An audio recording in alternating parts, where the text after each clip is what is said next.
All right, Dev with Crime Hive, continuing with the Delphi investigation and specifically with Kegan Kline and the fact that there are more likely than not multiple people involved in this case. Again, very complicated. You're looking at the probable cause affidavit for Kegan Kline when police searched his residence, and it's really interesting. The FBI they get the cyber crimes unit involved, and they determine that the social media platforms Snapchat and Instagram need to be subpoenaed. So they get that required information. They are looking. You can see that they're looking for that Snapchat account of Anthony Shots. A lot of us know by now what that account means, Anthony Shots. They determine it's from Comcast. They get the IP address associated, and they locate the residence of Kegan Kline. And so they serve the search warrant, and then it goes on to talk about how they read him his rights and that he agrees to speak with investigators. And he initially lied to them, denied creating these fake accounts, but shortly after he admits to many things. Now, he's been somewhat deceptive as you go through the transcripts and these different documents here, but we've also gleaned a lot of information that also points us in a lot of different directions. So that's kind of what we're talking about today.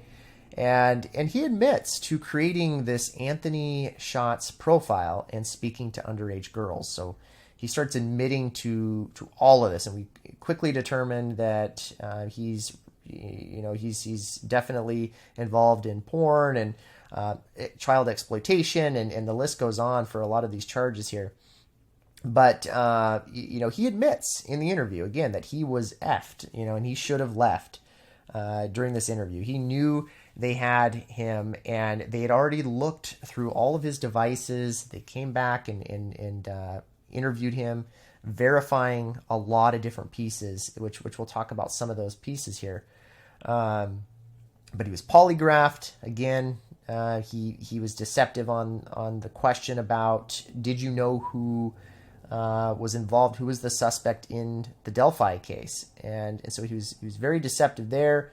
So a lot of his devices were seized. Okay, he's got several devices. I think from what I understand, there was at least 6 different devices that were seized. But here's some of the things that are really interesting about that account, the Anthony Shots account.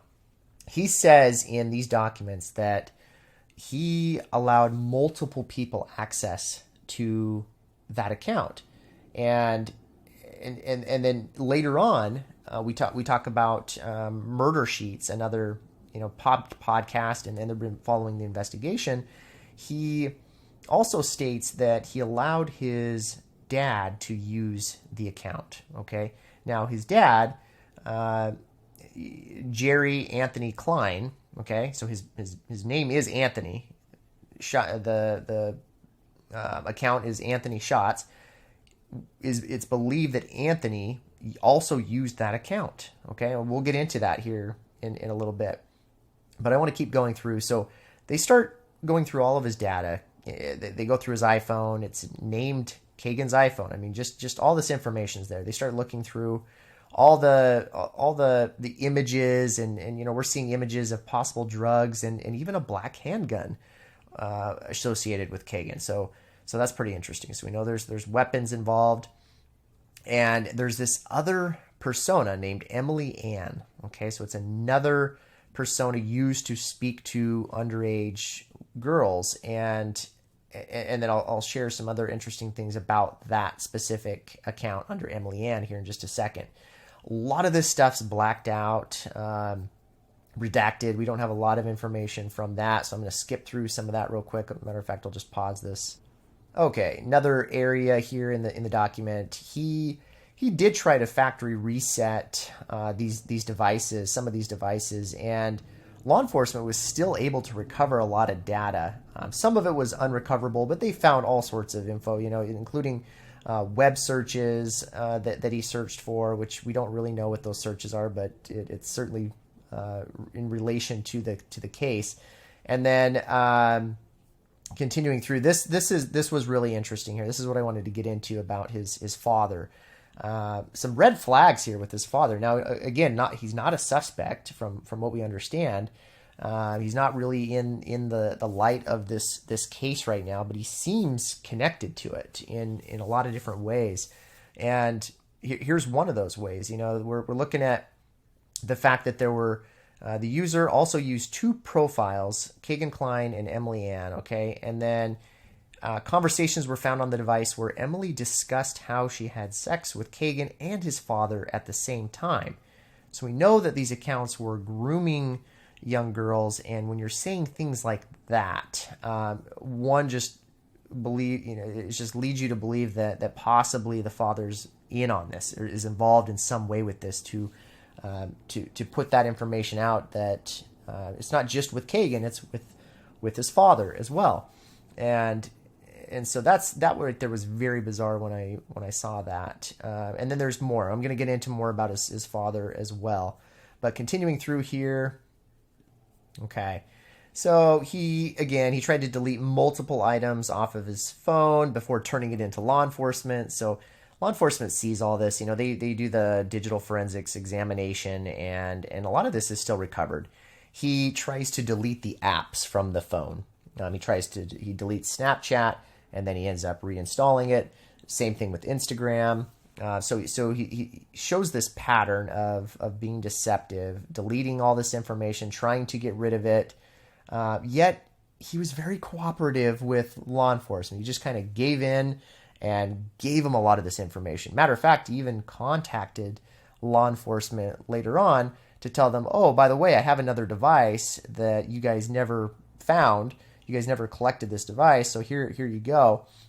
Of course, he probably tried to delete the information from that, but nonetheless, he gave law enforcement quite a bit of information, quite a few different devices. So we then learned that they're observing him. I mean, they're surveilling him, and they see that he's staying at his girlfriend's place, and this is August 14th and 15th, 2020, and he's shortly picked up after that, right? And he's arrested.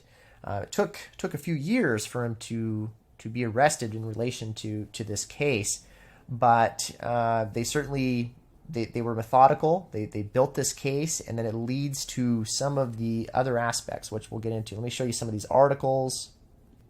Okay, so looking at another article here, again with the Murder Sheet podcast, they were able to get access to some transcripts and some documents from law enforcement to give us more insight in this case. Now, this was really interesting. Some of you may already know this, but some of you don't, that there was another case involved with the Anthony Shots account. And this is pretty concerning because there's a girl apparently who's coming home on a school bus, and she sees someone in a ski mask. So she comes home. She's in a room, and someone with a ski mask is looking into her bedroom window, and she had been in contact with that account. So again, you're seeing a pattern here that not only is he grooming these young girls, but now we have this girl who is in contact with someone in a ski mask, and then we know that. From these transcripts, let's go to the other transcripts where he's talking about how he was in contact with Libby the night before and was supposed to meet up with him at the bridge. So let's show those transcripts here too.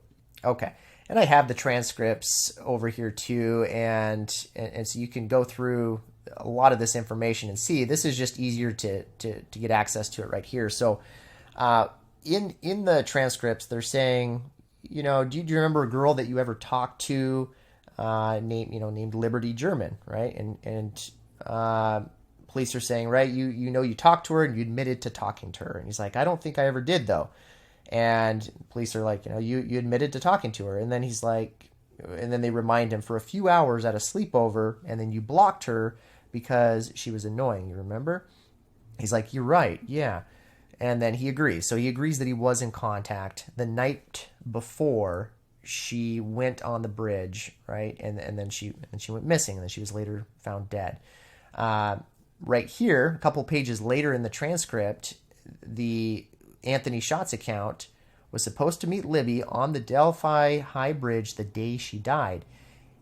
And Kline says, I don't remember ever saying to meet up with me, though. And then later on, he's telling other people that, yeah, we were supposed to meet, but she never showed up. Okay, so it's just conflicting data. But there is a connection. One way or another, there's still a connection with him. And then his father. Let's talk about a few more things with his father. And okay, moving down a little bit now, on December 9th, 2021, Kline is speaking to producer Barbara McDonald from HLN, and he says this.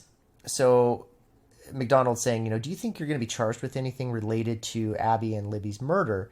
He's like, no, I don't. And McDonald's asking, haven't police threatened that? And do you feel like they're trying to pin this on your dad? And he's like, yes, I do. And McDonald's like, that's probably why he's not speaking to you. And he's like, right. Because when I first got arrested, they told me that they knew it was my dad. And if I tell them all my charges, all of my charges will be dropped.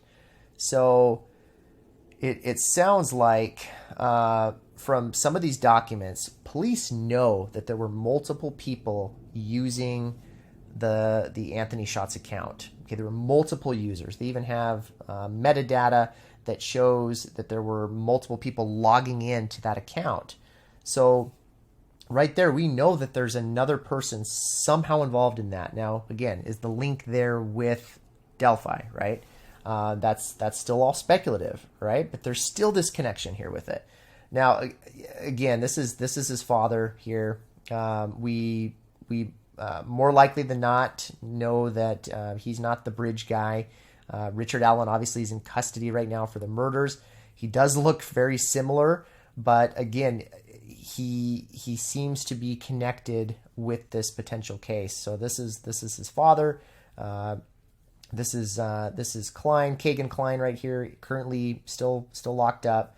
And then another interesting thing that Kline said about his father, Tony, he said, I wouldn't let my dad have my phone for long periods of time or nothing like that. So it almost sounds like he still gave him access to his phones, gave him access to these devices, but he didn't for long periods of time. So it's just really strange statements like that still make you think that he's potentially involved.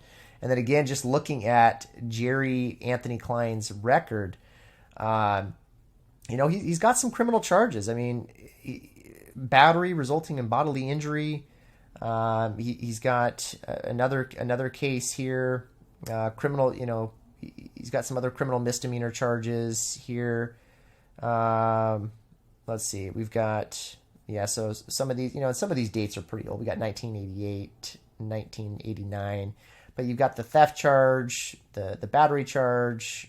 He has a harassment charge as well. That was a misdemeanor. From some accounts, we know that there's sign of abuse and towards women and also towards his son, towards Kegan, being abusive and just a pretty violent person. So you've got that history there. Again, all speculative though, right? We're still learning, but it's important to understand that there may be a connection with this.